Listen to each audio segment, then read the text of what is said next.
देखो इसकी थोड़ी सी एक दो डेफिनेशंस है रिकर्शन के बारे में, वो थोड़ा सा देख लेते हैं, फिर प्रोग्राम पर आएंगे। ठीक है, देखो रिकर्शन क्या होता है।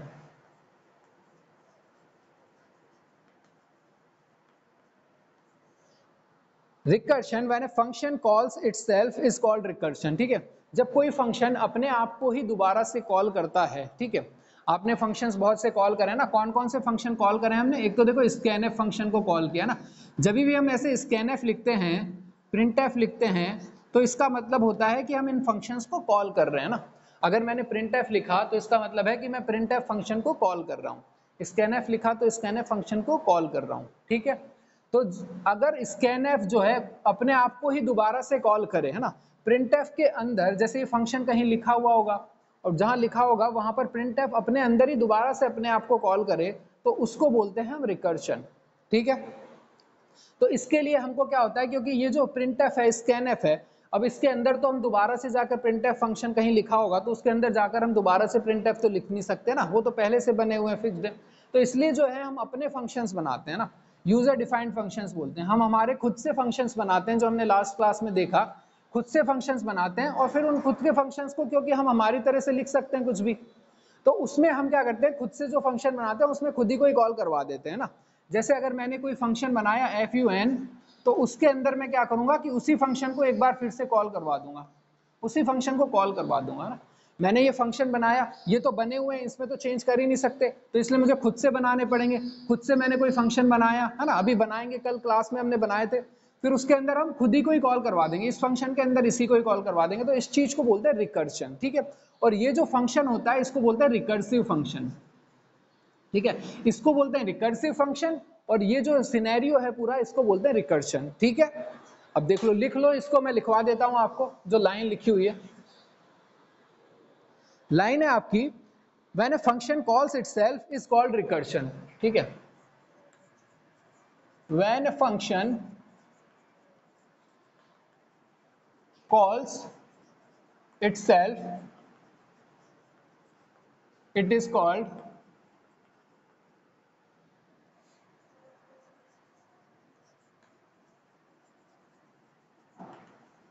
Called recursion. ठीक है, and the function is called recursive function. ठीक है, and the function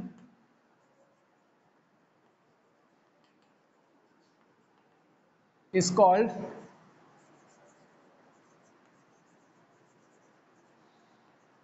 recursive function. ठीक है, ये तो डेफिनेशन है, इसको उतार लो, फोटो खींच लो, उतार लो, जो भी करना है कर लो। अब देखो कंडीशंस क्या होगी for recursive function. Recursive function जब हम लिखते हैं तो कुछ चीजों का हमको ध्यान रखना पड़ता है। whenever we write our own recursive function then we have to look for some important points। ठीक है, हमको कुछ जो important points होते हैं, तीनों को बहुत दिक्कत आ रही है कनेक्ट होने में।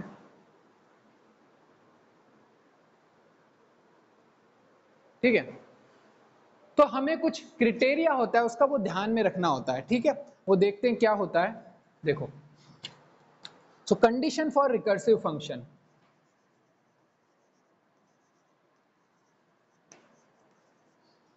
Condition for a recursive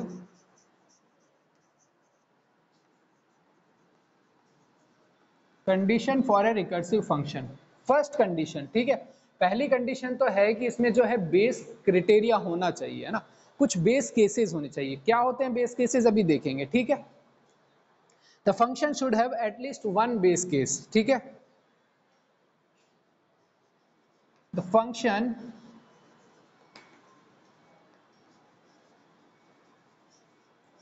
should have at least one base case। Base case क्या होता है, बेसिकली टर्मिनल कंडीशंस है, जहां पर आपका फंक्शन रुक जाता है, टर्मिनल कंडीशन, है ना। बेस केस होता है जहां पर आ जाकर आपका जो है रिकर्शन रुक जाता है। देखो समझो, एक फंक्शन है, उसने अपने आप को कॉल करा, तो फिर वो क्या होगा, वो दोबारा से अपने आप को कॉल करेगा, तो इस तरह से चलता चला जाता है। ठीक है, अभी देखेंगे, उसको समझेंगे। तो लेकिन वो कहीं रुकना चाहिए, तो इसलिए जो है बेस केस क्या होता है कि वो वहां जाकर रुक जाएगा। एक टर्मिनल कंडीशंस होती है ना, बेस केस का मतलब टर्मिनल कंडीशन, जहां जाकर ये फंक्शन अपने आप को कॉल करना रुक जाएगा। देखो कैसे होता है ये, वैसे तो एग्जाम्पल से समझेंगे। देखो जैसे मैंने ये फंक्शन डिफाइन करा ना, और उसके अंदर मैंने ये फंक्शन लिखा है, ठीक है, ये कॉल करा मैंने। अब देखो जैसे ही मैंने फंक्शन को कॉल करा, ठीक है, तो ये जो फंक्शन है ये दोबारा से इसको कॉल करेगा, फिर ये दोबारा से इसको कॉल करेगा, तो ऐसे चलता चला जाता है, ये अपने आप को बार बार कॉल करता ही रहता है ना, कहीं रुकता नहीं है ये। तो इसलिए इसको रोकने के लिए कोई कंडीशन लगानी पड़ती है कि रुके ना, अपने आप को ही बार बार कॉल करता रहता है, रुकता नहीं है। इसलिए इसको रोकने के लिए कुछ बेस केसेस बनाने पड़ते हैं, टर्मिनल कंडीशन बनानी पड़ती है जहां पर ये रुके, ठीक है। तो ये तो हो गए कि the function should have at least one base case, है ना, कम से कम एक तो होना ही चाहिए। और दूसरा क्या है, the function must be closer to base cases, है ना, इस बेस केस को ही हम बोलते हैं बेस क्रिटेरिया, है ना, ऐसे लिखा हुआ है तो बुक में तो लिख दो इसको बेस क्रिटेरिया, है ना। एंड द फंक्शन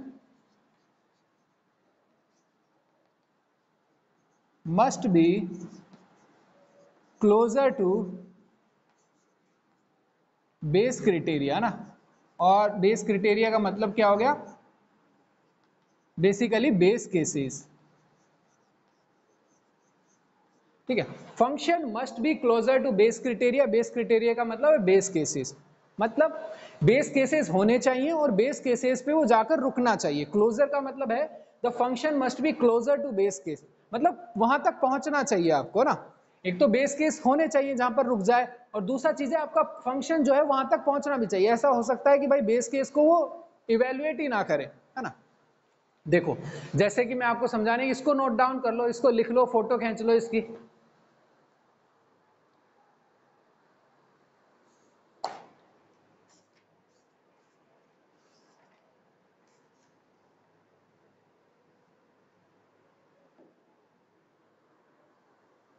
ठीक है, इसकी फोटो खींच ली, देखो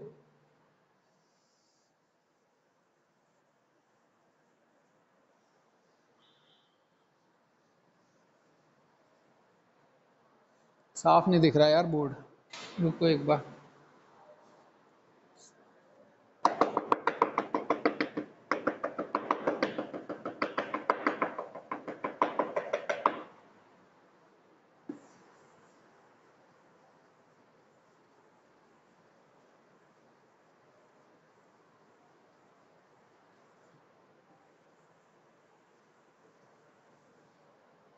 दिख रहा है, अब सही है पहले से तो देखो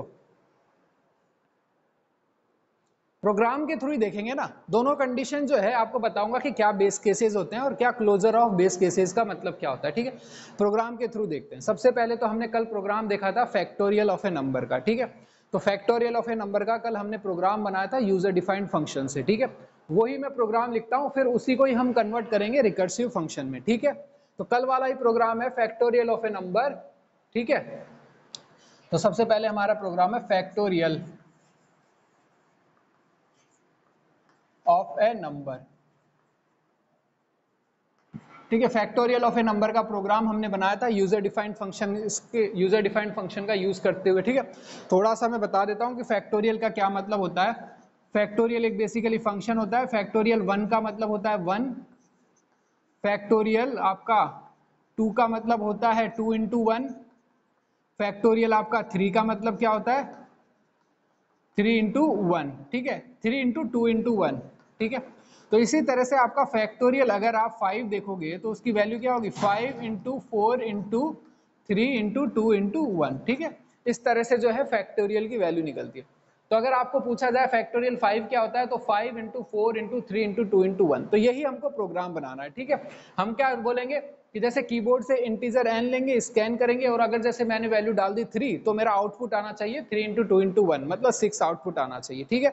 इसको हमने यूजर डिफाइंड फंक्शन का यूज करते हुए बनाया था। तो यही प्रोग्राम देखते हैं, ठीक है।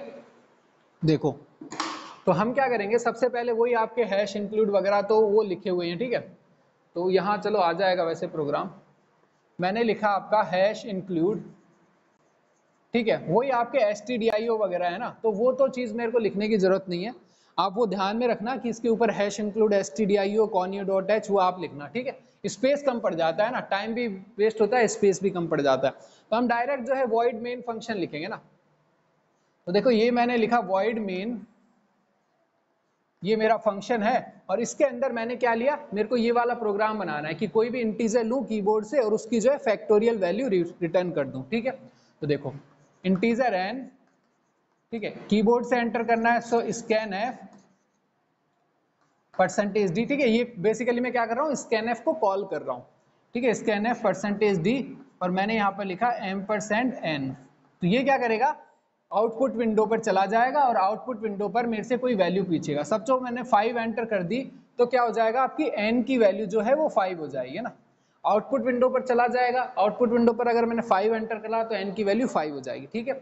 ये तो मैंने एंटर कर दिया। अब मुझे क्या प्रिंट करना है, इसकी फैक्टोरियल वैल्यू। तो मैंने क्या करा कि printf का यूज करा, printf और ये मैंने करा %d और मैंने करा यहाँ पर फैक्ट और n, ठीक है। तो ये देखो फैक्ट n का मतलब क्या हो गया, फैक्ट 5 की वैल्यू 5 × 4 × 3 जो भी 120 आएगी और 120 जो है मेरा यहाँ पर आंसर ये प्रिंट कर देगा। ये तो मेरी आउटपुट विंडो हो गई, ठीक है। मैंने 5 एंटर करा, इसने 120 कर दिया। लेकिन अब ये फैक्ट फंक्शन तो है नहीं पहले से, printf और scanf फंक्शन तो stdio.h में है, ये फंक्शन तो होता नहीं है, ये तो मुझे बनाना पड़ेगा। तो इस फंक्शन को ही बनाना है ना, यही चीज इंप्लीमेंट करनी है इसमें, इस फंक्शन को बनाना है। तो देखो कैसे बनाएंगे, अब वो ये इसको एंड कर दो, नीचे गेट ch लगाऊंगा यहाँ पर, है ना, गेट ch आप लगा लेना या फिर चलो लगा देता हूँ मैं गेट ch, ये करा और ये मेरा void main फंक्शन तो बंद हो गया ना। अब ये मेरा void main फंक्शन हो गया, ये मेन फंक्शन है। इस फंक्शन के नीचे एक और फंक्शन लिखूंगा ना, ये वाला। तो ये मैंने एक इसके फंक्शन के नीचे एक और फंक्शन लिखा इंटीजर फैक्ट और ये मैंने लिखा इंटीजर आपका n, ठीक है, ये इस तरह से। तो ये एक फंक्शन है जो कि n जो है इनपुट ले रहा है, ये मेरा n इनपुट है ना, यहाँ फैक्ट n लिखा है, n इनपुट है, n एक इंटीजर है, तो इस तरह से लिखते हैं इंटीजर n। और फिर उसके बाद ये रिटर्न क्या करेगा, रिटर्न भी एक इंटीजर ही करेगा ना। इसकी वैल्यू क्या होगी 120 जो कि एक इंटीजर है, तो ये रिटर्न भी इंटीजर ही करेगा, है ना। ये कैसे काम करेगा, मैंने क्या लिखा, एक वेरिएबल लिखा integer answer is equal to 1, ठीक है। और फिर मैंने एक लूप चलाया for i equal to, I नहीं लिया मैंने, तो चलो i जो है एक और वेरिएबल ले लो यहाँ पर i, ठीक है, एक वेरिएबल और ले लिया i, ठीक है। फिर मैंने कहा i इक्वल टू 1, i जो है मेरा लेस देन इक्वल टू, आप ऐसे भी लगा सकते हो ना, वो तो स्यूडो कोड है, प्रोग्राम में तो आपको ऐसे ही लिखना पड़ेगा, less than equal to n। देखो यहाँ जब n है ना, तो यहाँ पर जो है कोई सा भी आप n भी लिख सकते हो, कुछ भी लिख सकते हो। जैसे मैं a लिख देता हूँ ताकि कंफ्यूजन ना हो आपको ना, यहाँ n है, यहाँ पर मैं a भी लिख सकता हूँ, सेम n भी लिख सकता हूँ ना। ये अलग अलग वेरिएबल्स होते हैं लेकिन दोनों की वैल्यू सेम होगी। बेसिकली जो n की वैल्यू है वो a की वैल्यू में कॉपी हो जाएगी, ठीक है। लेकिन देखो जब भी मैं ये फंक्शन लिखूंगा ना, यहाँ पर जैसे मैं ये नीचे फंक्शन लिख रहा हूँ अपना, तो ऊपर जो है मेन के ऊपर मेरे को इसकी पहली लाइन कॉपी करनी पड़ती है इस तरह से, इंटीजर फैक्ट और इंटीजर, है ना, इस तरह से। अब ये a जो है मैं छोड़ सकता हूँ, तो a लिख भी सकता हूँ, छोड़ भी सकता हूँ, डिपेंड नहीं करता। लेकिन जो इस फंक्शन जो मैं नीचे फंक्शन जो बना रहा हूँ ना, इंटीजर फैक्ट इंटीजर n, इसकी पहली लाइन है ना, इस पूरे फंक्शन की जो पहली लाइन है मेरे को मेन के ऊपर कॉपी करनी पड़ती है ना, इस तरह से। इंटीजर फैक्ट इंटीजर a को छोड़ भी सकता हूँ और फिर इसके आगे सेमीकोलन लगाऊंगा, है ना। ये डिक्लेरेशन होती है, फंक्शन डिक्लेरेशन, ये जो है आपको मेंशन करनी पड़ेगी। जैसे किसी भी इंटीजर को पहले डिक्लेयर करते हैं ना, वैसे ये फंक्शन बना रहा हूँ तो इस फंक्शन को भी डिक्लेयर करते हैं, तो वहां पर डिक्लेयर करेंगे इसको, ठीक है। तो ये जो है मैंने यहाँ पर लिख दिया। अब ये देखो मैंने करा i less than equal to a और मैंने करा प्लस प्लस i, ये हो गया आपका। अब यहाँ पर मैं करूँगा answer is equal to answer multiplied by i, ठीक है। और ये जो है यहाँ पर फिर रिटर्न कर दूंगा मेरा आंसर, ठीक है। देखो a की वैल्यू अगर 1 है तो ये क्या करेगा कि 1 से चलेगा, 1 less than equal to 1, answer की वैल्यू 1 हो जाएगी, ठीक है। तो ये फैक्टोरियल का प्रोग्राम है ना, ये कल मैंने समझा दिया था, आप अपने से इसको समझने की कोशिश करना। बहुत सारे प्रोग्राम सम वगैरह के हम देख चुके हैं। तो अगर इसकी वैल्यू 5 डालोगे ना, तो ये जो आंसर आएगा वो आएगा 120, है ना, ये वाला आएगा 5 × 4 × 3 × 2 × 1। अगर इसकी वैल्यू 3 डालोगे तो आंसर क्या आएगा आपका 3 × 2 × 1, ठीक है, वो 6 हो जाएगा, ठीक है। ये मैं बहुत सारे प्रॉब्लम ऐसे सॉल्व करा चुका हूँ आपको, आप अपने से ट्राई करना ना। इसका आंसर है यही आएगा, फैक्टोरियल रिटर्न करेगा। तो ये तो देखो कल हमने देख लिया था कि ऐसा होता है। अब इसी फंक्शन को हमको रिकर्शन में चेंज करना है, ठीक है। ये तो सिंपल फंक्शन हो गया है ना, यूजर डिफाइंड फंक्शन है, मैंने बना दिया, लेकिन ये रिकर्शन नहीं है। क्यों रिकर्शन नहीं है? क्योंकि फैक्ट के अंदर कहीं पर भी फैक्ट कॉल नहीं हो रहा है दोबारा से, है ना। फैक्ट मैंने फंक्शन बनाया, इसके अंदर दोबारा से फैक्ट कहीं पे भी कॉल नहीं हो रहा है, इसलिए रिकर्शन नहीं है ना। तो हमको इसको रिकर्शन फंक्शन के रूप में बनाना है। तो कैसे करेंगे? देखो यहां पर आओ, यहां पर देखो आप एक पैटर्न ऑब्जर्व कर रहे हो। पैटर्न ये है कि फैक्ट 5 का मतलब है 5 इंटू 4 इंटू 3 इंटू 2 इंटू 1, ठीक है। इसको अगर मैं हटा दूं यहां से, तो आप ये देखो एक पैटर्न इसमें बन रहा है ना। फैक्ट 4 लिखूं यहां पर, फैक्ट 4 इज इक्वल टू क्या होगा आपका 4 इंटू 3 इंटू 2 इंटू 1, है ना। इस तरह से चलता चला जा रहा है। तो आप ये देखो कि फैक्ट 5 की वैल्यू क्या होगी। फैक्ट जो 5 है उसकी वैल्यू होगी आपका 5 इंटू 4 इंटू 3 इंटू 2 इंटू 1, है ना। 5 इंटू 4 इंटू 3 इंटू 2 इंटू 1, यही होगी ना। यही तो मैंने बताया फैक्ट 5 की वैल्यू। अब ये देखो 4 इंटू 3 इंटू 2 इंटू 1 है, ये क्या है आपका? ये आपका फैक्ट 4 है। ये ऊपर वाली तो वैल्यू है 5 इंटू ऊपर वाली वैल्यू, तो ये क्या हो जाएगा आपका फैक्ट 5 हो जाएगा आपका 5 इंटू फैक्ट 4, है ना। देखो हो गया ना, फैक्ट 5 क्या हो जाएगा 5 इंटू फैक्ट 4। तो अगर मैं इसको जनरल लिखूंगा, एक जनरल स्टेटमेंट क्या निकल कर आएगा आपका? जनरल स्टेटमेंट ये आएगा कि fact n is equal to fact n minus n into fact n minus 1 कर दो, या ऐसे उल्टा कर दो, n into fact n minus 1, ठीक है। ये एक जनरल स्टेटमेंट आ जाएगा, ठीक है। देखो अब इसमें 5 डालो, तो फैक्ट 5 इज इक्वल टू क्या होगा 5 इंटू फैक्ट 4, वही हमने देखा fact 5 is equal to 5 into fact 4। इसी तरह से फैक्ट 3 क्या हो जाएगा 3 इंटू फैक्ट 2, तो fact 3 is equal to 3 into fact 2। तो ये जनरल स्टेटमेंट हो गया, n की वैल्यूज डालता रहूंगा, मेरे को आंसर मिलता रहेगा ना। इसमें क्या होता है फैक्ट 0 की वैल्यू भी आपकी जो होती है 1 होती है ना, ये भी ध्यान में रख लो। फैक्ट 0 की वैल्यू भी 1 है, फैक्ट 1 की वैल्यू 1 है, और फिर इस तरह से जो है सीरीज बन जाती है, ठीक है। ये तो ये तो देखो आपका प्रोग्राम हो गया ना, ये तो आपका ये लॉजिक हो गया। तो आपको रिकर्सिव फंक्शन में क्या करना पड़ता है, जब भी आपको रिकर्शन बनाना होता है तो आपको इस तरह का जो है एक रिलेशन मेंटेन करना पड़ता है ना, आपको इस तरह का एक रिलेशन बनाना पड़ता है। अब ये देखो ये जो फैक्ट है ये एक फंक्शन है, और ये क्या इसकी वैल्यू क्या है दूसरे फैक्ट को ना, तो इस तरह से हम समझ सकते हैं कि ये जो फंक्शन है ये अपने आप को ही कॉल कर रहा है, ठीक है। तो इसी तरह के आपको रिलेशन बनाने पड़ते हैं जब भी आप रिकर्शन करते हो, ठीक है। तो अब देखो इसी चीज का हम यूज करते हैं, ये सारा मैं मिटा देता हूं। देखो इसको मैं कैसे लिखूंगा, तो अब इसको मैं ऐसे लिखूंगा कि fact n is equal to, इसकी वैल्यू 1 होगी इफ अगर n इज इक्वल टू 1 है, और इसकी value n into fact n minus 1 होगी अदरवाइज, ठीक है, अदरवाइज, या फिर बोल दो एल्स, है ना, अगर ऐसा नहीं है तो। देखा आपने fact n is equal to n into fact n minus 1 होता ही है, ये भी हमने देखा ही है।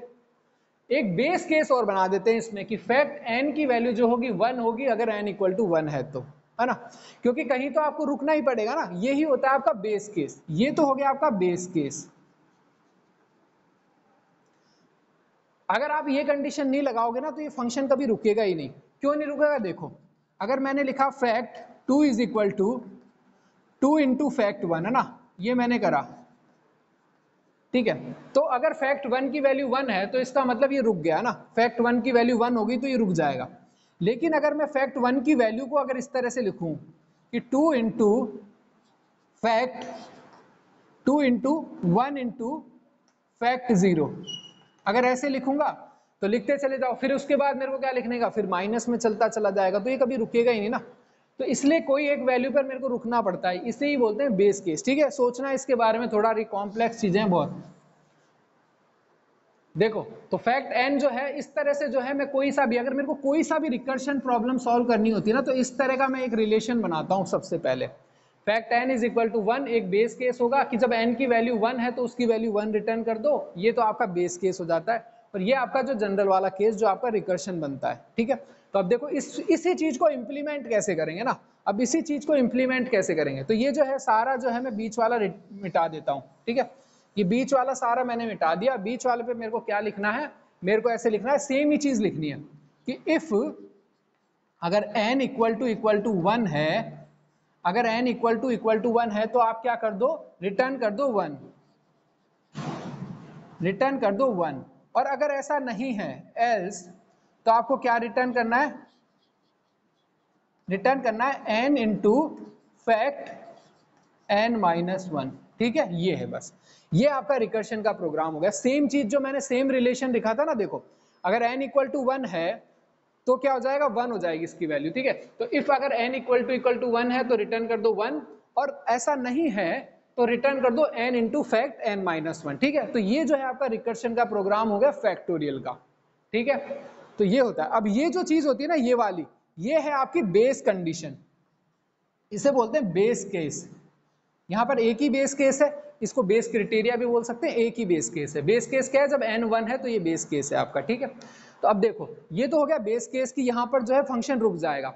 एक क्लोजर मतलब कि फंक्शन यहाँ फाइनली इसको कॉल भी करना चाहिए, है ना, n नहीं लिखना मेरे को, है ना, a लिखना है यहाँ पर, है ना, तो ये ध्यान में रखो। If a is equal to 1, क्योंकि मैं a ले रहा हूँ ना, तो ये ध्यान में रखो ना, ये मैंने इंटीजर a लिया है, n भी ले सकता था, a भी ले सकता था ना, दोनों अलग अलग वेरिएबल होंगे चाहे आपने, तो इंटीजर a, और अगर a इक्वल टू 1 है तो ये, फिर ये देखो ये चीज थोड़ी सी ध्यान में रखो, ये आपको भी बोलनी चाहिए, ये इंटीजर a और a-1। ठीक है, अगर n लेता है यहाँ पर तो n करता और यहाँ पर n करता, लेकिन n नहीं लिया, मैंने a लिया है, तो मैं क्या करूंगा कि इफ a इक्वल टू 1 तो return 1, else return a into fact a-1। ठीक है, क्योंकि यहाँ पर मैंने a ले रखा है। ठीक है, n लेता तो n इंटू फैक्ट n-1 कर देता।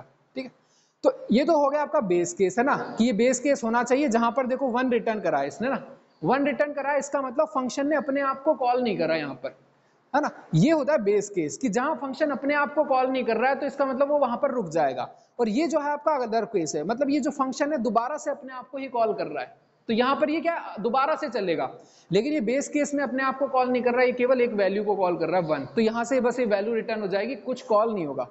तो ये होता है आपका बेस केस जहां पर फंक्शन अपने आप को कॉल नहीं कर रहा। और ये तो ये तो हो गया देखो बेस केस, है ना, कि बेस केस से आगे नहीं बढ़ेगा, वो रुक जाएगा। एक क्लोजर का मतलब ये हो गया कि ये चीज कॉल भी होनी चाहिए, है ना, ये कंडीशन कभी ना कभी जाके ट्रू भी होनी चाहिए। अगर ये कंडीशन कभी ट्रू ही नहीं होगी और बार बार यही ट्रू होती रहेगी तो ये फंक्शन चलता ही रहेगा ना। मतलब मैंने इफ कंडीशन इक्वल टू 1 लगाई है तो ये एग्जीक्यूट भी तो होनी चाहिए कभी ना कभी। अगर ये एग्जीक्यूट ही ना हो कभी तो फंक्शन कभी यहाँ पर जाएगा ही नहीं, जाएगा नहीं तो फंक्शन खत्म ही नहीं होगा, बार बार इसी पर आता रहेगा। तो इसको बोलते हैं क्लोजर, कि फंक्शन जो है क्लोजर होना चाहिए बेस केस के लिए। क्लोजर का मतलब है कि वहां पर पहुंचना भी चाहिए, ऐसा नहीं हो कि बेस केस पर वो कभी पहुंचे ही नहीं। तो बेस केस आपको इस तरह से बनाने होते हैं कि फाइनली जो है आपका फंक्शन कॉल कर करके बेस केस तक पहुंचे। ठीक है, तो ये जो है था आपका बेस केस हो गया, ये आपका क्लोजर हो गया। इस तरह से अगर आपको चाहिए तो मैं इसका थोड़ा सा डायग्राम बनाकर दिखा देता हूं कि देखो कैसे इसका डायग्राम होता है।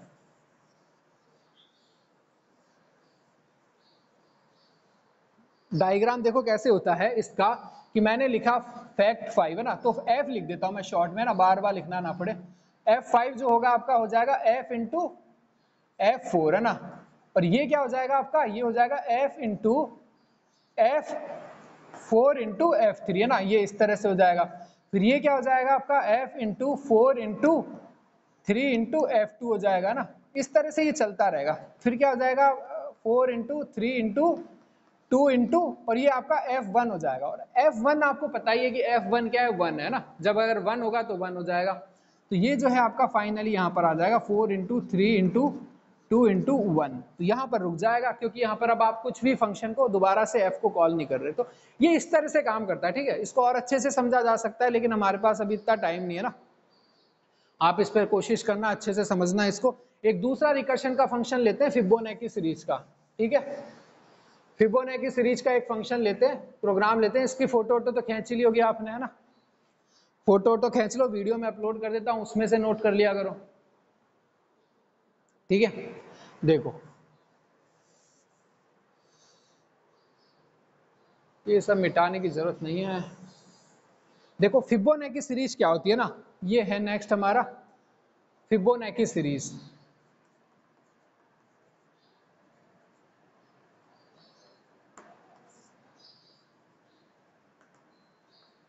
फिबोनाची सीरीज क्या होती है कि उसमें जो पहली जीरो होता है, जीरो है ना, जीरो होती है पहली टर्म।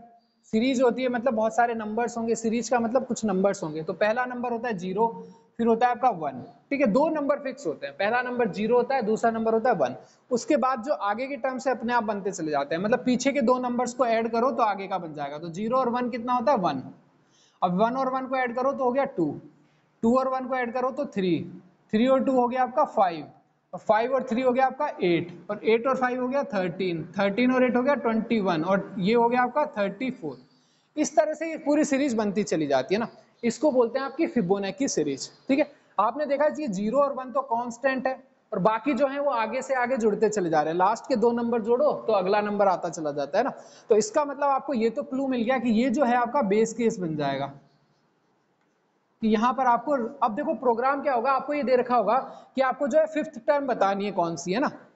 तो जैसे फैक्टोरियल होता है, तो जैसे आप ये मान सकते हो कि भाई ये जो है आपकी, ये आपको बतानी है, जैसे 0th टर्म है, ये आपकी फर्स्ट टर्म है, ये ना वही इंडेक्स लगा देते हैं इस पे सब पर, 6 7 8 9 ना, ये इंडेक्स है। तो क्वेश्चन ये पूछ सकते हैं आपको कि फिफ्थ जो टर्म है वो कौन सा होगा ना, आपको ये पूछ सकते हैं कि भाई ये फिफ्थ इंडेक्स वाला एलिमेंट कौन सा होगा ना, फिफ्थ इंडेक्स पे क्या वैल्यू आएगी। तो फिफ्थ पे 50 आ रही है, 6 पर 8 आ रही है, 7 पे 13 आ रही है। तो इस तरह से आपको पूछ सकते हैं कि भाई 8th जो है पोजीशन उस पर कौन सा होगा ना। बेसिकली ये पोजीशन नहीं है तो इंडेक्स है ना।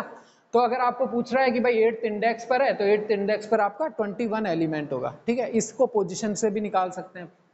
तो देखो अब इसमें क्या करते हैं हम, इसका वही हम जो है रिलेशन बनाने की कोशिश करते हैं, जैसे हमने रिलेशन बनाया था ना अभी। तो इसका रिलेशन क्या होता है, वही होता है कि फिब एन, कोई भी आपको एन टर्म चाहिए ना, तो वो कैसे निकलेगी, वो ऐसे निकलेगी, वही आपका बेस केस है कि ये 0 होगा अगर इफ आपका एन इक्वल टू 0 है, ठीक है।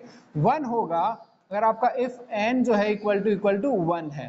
अदरवाइज अगर ऐसा नहीं है तो क्या होगा आपका, फिब आपका होगा n-1 प्लस फिब n-2, ठीक है।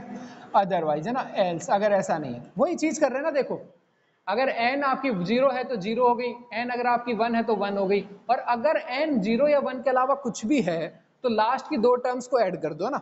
जैसे कि एग्जांपल देखो, जैसे मैंने करा कि फिब 4 कितना होगा, फिब 4 कितना होगा, फिब आपका 3 प्लस फिब आपका 2, यही हो गया ना। और यही तो हम कह रहे हैं कि जो आपका फिब 4 है, फिब 3 प्लस फिब 2 लास्ट की दो टर्म्स का ही तो ऐड है। फिब 4 क्या है आपका, चलो ये वाला है, तो 3 क्या है, लास्ट की दो टर्म्स 1 और 2 का ही तो एडिशन है। ये भी तो यही चीज कह रही है ना। तो ये आपने एक जनरल जो है एक रिलेशन ड्रॉ कर लिया। अब इसी रिलेशन का यूज करके जो है हम रिकर्शन बनाते हैं, ठीक है। तो अब देखो इसका रिकर्शन फंक्शन कैसे बनेगा। तो रिकर्शन, अब आपको क्वेश्चन क्या पूछेगा, क्वेश्चन यही पूछेगा, आपको कोई सा भी दे दिया कि अगर फिब आपको अगर निकालना है 8, तो आंसर क्या आएगा आपका 21 आएगा, है ना। फिब 8 क्या आ जाएगा आपका 21 आ जाएगा, 8 की वैल्यू 21 है ना, 9 की वैल्यू 34 है। तो ये फिब 4 का समझ में नहीं आया, फिब 4 का समझ में नहीं आया। देखो सीधा सा हमने पुट करा है ना, फिब 4 क्या है, ये मैंने लिखा फिब 4 है ना। अब देखो n की वैल्यू 0 है, नहीं n की वैल्यू तो 4 है, n की वैल्यू 1 है, नहीं n की वैल्यू तो 4 है। तो 4 का मतलब ना तो 0 है ना 1 है, मतलब ये वाला। तो ये वाला क्या हो जाएगा आपका फिब 4 माइनस 1, तो ये 3 हो गया, और ये क्या गया 4 माइनस 2, तो फिब 2 हो गया। यही हो गया ना आपका। और यही तो हम कह रहे हैं कि जो भी टर्म है, ये जैसे ये वाली वैल्यू है, इस ये क्या है, प्रीवियस जो दो वैल्यू उनका एडिशन ही तो है। तो फिब 4 क्या है, फिब 3 प्लस फिब 2 ही तो है। मतलब जो फोर्थ नंबर का जो आपका सीरीज में एलिमेंट है वो क्या है, वो थर्ड जो नंबर का एलिमेंट है प्लस जो सेकंड नंबर का एलिमेंट है, उन दोनों का एडिशन ही तो, ऐसे ही तो सीरीज बन रही है। देखो फिब 4 क्या है आपका, ये थर्ड है, और फिब 3 क्या है आपका 2 है, और फिब 2 क्या है आपका 1 है। तो 2 प्लस 1 3, और 3 ये भी है। तो यही तो सीरीज ऐसे बन रही है अपनी, ठीक है। तो इस तरह से जो है हम ये जनरल लिख लिया। अब इसी चीज को रिकर्शन में हम इंप्लीमेंट कर देते हैं ना, किसी चीज का रिकर्शन कैसे बनेगा। देखो अब यही चीज है, वही चीज चलो रहने देते हैं हम, ये वाला दोबारा से हमारा इंटीजर n ले लेते हैं यहाँ पर, इसको टच नहीं करते हैं, वही हमारा वॉइड मेन रहने देते हैं यहाँ पर, ठीक है। और यहाँ पर जो है मैं अब नया फंक्शन बना लेता हूँ, ठीक है। फिब की जगह मैं लिख देता हूँ, फैक्ट की जगह लिख देता हूँ फिब, ये मैंने फैक्ट की जगह लिख दिया फिब, ठीक है। और ये मैंने चलो वापस इंटीजर a पास करवा दिया, यहाँ पर भी मैं फिब लिख दूंगा, ये यहाँ पर भी मैंने क्या लिख दिया फिब, ठीक है। वही फंक्शन है हमारा। अब देखो बेस केस यहाँ पर दो बेस केस बनेंगे ना, तो दो बेस केस यहाँ पर भी बना देते हैं। इस तरह से। तो एक तो हो गया अगर आपका a 0 है तो रिटर्न कर दो 0। दूसरा क्या हो जाएगा आपका कि इफ अगर है ना, या फिर एल्स में लगा दो, क्योंकि यहाँ रिटर्न कर रहे हैं तो फर्क नहीं पड़ेगा। आप ऐसा कर सकते हो दोबारा कि इफ अगर a इज इक्वल टू 1 है तो आप क्या कर दो, रिटर्न कर दो आपका 1। और अदरवाइज अगर ऐसा नहीं है तो आपको क्या रिटर्न करना है, ये वाला return fib a-1 plus fib a-2। ठीक है, ये आपका, ठीक है, बस ये आपका हो गया ना। और ये जो है आपका ये बेस केसेस हो जाएंगे। ठीक है, देखो वही दो बेस केस है मेरे, एक तो n 0 है तो 0 है और n 1 है तो 1 है। तो वही है, अगर a 0 है तो रिटर्न कर दो 0 और अगर a 1 है तो रिटर्न कर दो 1। ठीक है, ये हो गया आपका। और जो लास्ट केस है वो है आपका ये वाला, तो रिटर्न कर दो लास्ट में, अगर इन दोनों में से ही कुछ भी नहीं है तो ये रिटर्न कर दो fib a-1 plus fib a-2, वही fib n-1 plus fib n-2। तो ये जो है आपका जो है वो आउटपुट दे देगा। अगर मैं n की वैल्यू 5 डालूंगा तो आंसर भी मेरे पास 5 ही आ जाएगा। और अगर आउटपुट में अगर n की वैल्यू मैंने डाली 8 तो आउटपुट आ जाएगा मेरा 21। ये मेरी आउटपुट विंडो है ना, ये मेरी है आउटपुट विंडो। अगर इसमें मैंने n की वैल्यू डाली 8 तो मेरा आउटपुट आ जाएगा 21। ठीक है, ये होता है देखो आपका बस। तो इस तरह से जो है ना फिबोनाची होता है। अब देखो इसमें थोड़ा सा आपको ये कंफ्यूजन हो सकता है कि ये जो है मैंने इफ एल्स का यूज नहीं करा ना, जैसे इफ एल्स और फिर एल्स ऐसा यूज नहीं करा ना। क्यों नहीं करा? क्योंकि बेसिकली यहाँ पर अगर मैं रिटर्न कर रहा हूँ ना तो उसकी जरूरत नहीं होती। रिटर्न का मतलब है कि ये आगे नहीं जाएगा ना, अगर ये कंडीशन ट्रू हो गई तो इसके आगे जाएगा ही नहीं है, तो इसलिए रिटर्न हो जाएगा। आप इफ एल्स का यूज भी कर सकते हो ना, इफ अगर ऐसा है, एल्स अगर ऐसा है, फिर एक और एल्स लगा दो, तो वो भी सेम ही चीज है। अगर इफ एल्स ना लगाकर अगर मैं रिटर्न का यहाँ यूज कर रहा हूँ तो वो भी ठीक है ना। इफ एल्स जो है जनरल होता है, रिटर्न जो है यहाँ पर मैं ये रिटर्न का यूज कर पा रहा हूँ तो मैंने डायरेक्ट रिटर्न का यूज कर दिया, मेरे को इफ एल्स नहीं लगाना पड़ा। नहीं तो आप इफ एल्स लगा भी कर लो, सेम ही चीज है ना। तो ये जो है आपका फिबोनाची जो बन गया। अब देखो ये जो है, अब बुक में जो प्रोग्राम दे रखा है ना उसमें आपको ये जो है 8th इंडेक्स ना देकर आपको ये पूछ रखा है कि 8th पोजीशन का बताओ, है ना, 8th पोजीशन का आपको, और आपको एलिमेंट बताना। ये तो मैंने कहा कि भाई अगर 8th मेरी इंडेक्स है तो आंसर 21 आएगा। अगर मेरे को दाएं रखा है कि 8th पोजीशन है तो 8th पोजीशन कौन सी है, 1 2 3 4 5 6 7, 8th पोजीशन ये हो जाएगी। तो आपको इंडेक्स की वैल्यू एक कम कर देना और फिर आंसर निकाल देना। ठीक है, वैसे बुक में थोड़ा सा और दे रखा है कि सारी सीरीज क्रिएट करने का प्रोग्राम। हमारे पास टाइम खत्म हो गया, नहीं तो अभी मैं बता देता आपको, तो देख लेना आप, है ना। सारी सीरीज अगर प्रिंट करनी है तो आप एक लूप चलाओ और लूप चला के 0 से दोबारा से स्टार्ट कर दो प्रिंट करना। ठीक है, अपने से ट्राई करना कि जैसे इसी को जो है मैं एक लूप में प्रिंट करा सकता हूँ बार बार। ठीक है, तो वो पूरी सीरीज प्रिंट हो जाएगी। ये तो प्रोग्राम बता रहा है कि अगर मैंने कोई इंडेक्स डाला तो उसकी वैल्यू बता देगा। ठीक है, तो ये जो है इस तरह से आपका रिकर्शन काम करता है। अगली क्लास में 2 रिकर्शन और बच्चे हैं हमारे, 1-2 रिकर्शन वो और देख लेंगे। इस पे प्रैक्टिस करोगे तो ही आपको समझ में आएगा, और फिर जो है उसके बाद C++ स्टार्ट करेंगे। ठीक है, फोटो वोटो खींच लो इसकी, मिलते हैं अगली क्लास में।